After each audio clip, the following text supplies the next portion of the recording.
देश के केंद्रीय सरकारी कर्मचारियों का वेतन और उनकी पेंशन में बहुत जल्द बढ़ोतरी होने जा रही है। लेकिन क्या बढ़ोतरी उतनी होगी जितने की आशा केंद्रीय कर्मचारी यूनियन कर रहे हैं?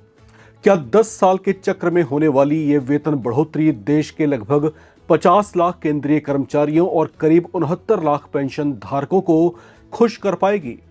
8वें वेतन आयोग को लेकर केंद्रीय कर्मचारियों में उत्सुकता बेहद बढ़ी हुई है। इसे लेकर 8वें वेतन आयोग के लिए गठित 3 सदस्यीय पैनल पूरी तेजी से काम कर रहा है।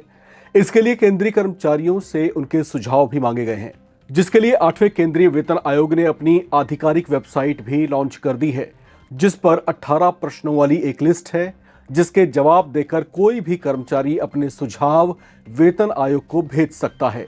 हालांकि 8वें वेतन आयोग को लेकर अभी तक ये कंफ्यूजन बनी हुई है कि 8वां सीपीसी रिवाइज्ड सैलरी तय करने के लिए 7वें पे कमीशन के फिटमेंट फैक्टर बेस्ड तरीके को दोहराएगा या फिर नहीं। अगर उसी बेस तरीके को वेतन में बढ़ोतरी का आधार बनाया जाता है तो 8वां वेतन आयोग भी उसी फॉर्मूले के आधार पर 60% का महंगाई भत्ते को फिटमेंट फैक्टर कैलकुलेशन के लिए अपना बेस बना सकता है। श्रम ब्यूरो के मुताबिक दिसंबर 2025 के लिए all India CPI IW index 148.2 point रहा है। इसी आधार पर जनवरी से जून 2026 के लिए डीए में 2% की बढ़ोतरी तकरीबन तय मानी जा रही है। इस बढ़ोतरी के बाद 7वें वेतन आयोग के तहत कुल डीए 60.34% तक पहुंच जाएगा। डीए हाइक को यूनियन कैबिनेट से मार्च 2026 में मंजूरी मिलने की संभावना है। 7वें वेतन आयोग ने 1 जनवरी 2016 को डीए रेट को फिटमेंट कैलकुलेट करने के लिए अपना बेस बनाया था। उससे पहले के वेतन आयोगों में भी इसी पैटर्न पर इंक्रीमेंट किया जाता था।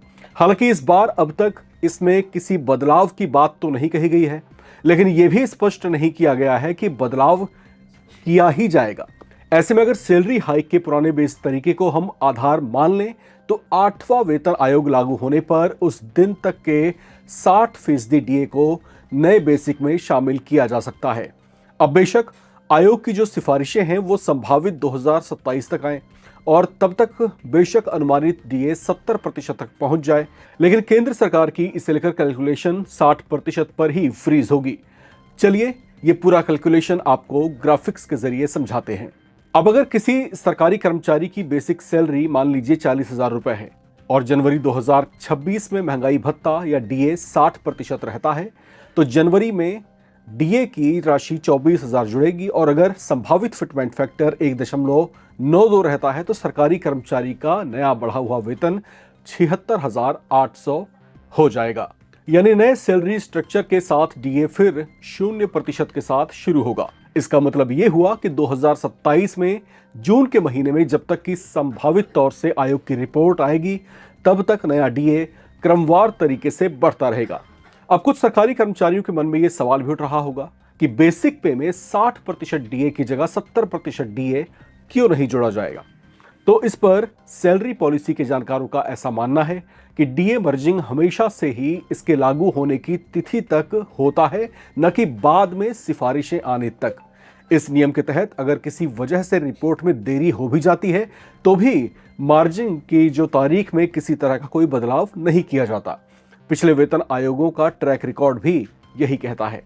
बढ़ा हुआ डीए बेसिक सैलरी में शामिल किया जाएगा या नहीं, इस पर संसद में जब सवाल पूछा गया था तो उस पर जवाब देते हुए केंद्रीय वित्त राज्य मंत्री पंकज चौधरी ने यह पूरी तरह से साफ कर दिया था कि फिलहाल डीए या महंगाई भत्ते को मूल वेतन में जोड़ने का कोई प्रस्ताव सरकार के पास विचाराधीन नहीं है।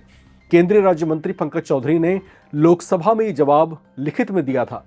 केंद्रीय कर्मचारियों के मूल वेतन में डीए और डीआर मर्ज करने से जुड़ा सवाल सांसद आनंद भदौरिया की ओर से शीतकालीन सत्र में पूछा गया था, जिसमें उन्होंने बताया था कि पिछले 30 वर्षों में महंगाई इतनी तेजी से बढ़ी है कि कर्मचारियों और पेंशन भोगियों को मिलने वाला डीए और डीआर वास्तविक खुदरा महंगाई के बराबर नहीं बैठ पा रहा।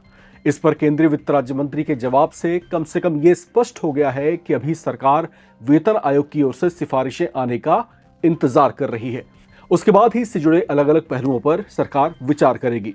हालांकि आधिकारिक तौर से तब तक कोई भी बयान सरकार की ओर से नहीं दिया जा रहा है। अब यहाँ पर संभावना इस बात को लेकर के है क्योंकि जो वेतन आयोग का गठन किया गया है उसको 18 महीने की अवधि कुल दी गई है। इन 18 महीनों में इस 3 सदस्यीय पैनल को अपना जो सिफारिश है उसको तैयार करना है, उसको आगे केंद्र सरकार को सौंपना है। उनकी तरफ से मिलने वाले तमाम जो सिफारिशें होंगी उस पर केंद्र सरकार चिंतन मंथन करेगी और फिर देश की वास्तविक जो स्थिति है उस आधार पर और जो फाइनेंशियल कंडीशंस है देश की और इससे देश के राजस्व पर पड़ने वाला जो दबाव है उन तमाम फैक्टर्स पर जो है सरकार गहनता से चिंतन मंथन करेगी।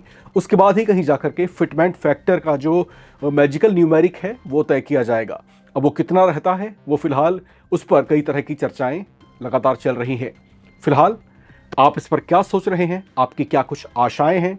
आप सरकार तक अपनी क्या बातें पहुंचाना चाहते हैं या फिर आपके अपने क्या सुझाव हैं? उसके लिए सरकार ने जो है एक पोर्टल भी अलग से लॉन्च किया हुआ है। आप चाहें तो वहां पर भी जाकर के अपने सुझाव को सबमिट कर सकते हैं और इस बारे में आप क्या कुछ सोचते हैं वो लिख करके कमेंट बॉक्स में शेयर करना ना भूलें। देखते रहें नवभारत टाइम्स।